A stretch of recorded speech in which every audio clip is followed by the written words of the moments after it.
Hey Bulldogs, just a little add-on here for you. I mentioned elsewhere in the course that one thing you have to be concerned with when you get into cryptography is whether it's legal for you to use it or not where you are according to your geographical location.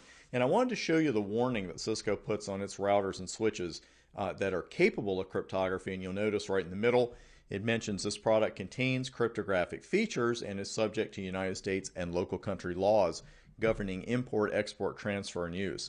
Delivery of Cisco cryptographic products does not imply third-party authority to import, export, distribute, or use encryption. Importers, exporters, distributors, and users are responsible for compliance with U.S. and local country laws. By using this product, you agree to comply with applicable laws and regulations. If you're unable to comply with U.S. and local laws, return this product immediately.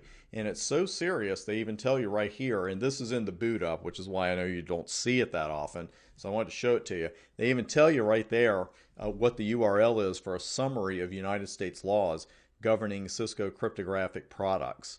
I'm surprised they haven't figured out a way to work in a little checkbox here, it says I agree with this policy. But they're telling you right now, if you even use the router or use the switch, you're agreeing to this. So just a little bonus there. I wanted to show you how serious that can be.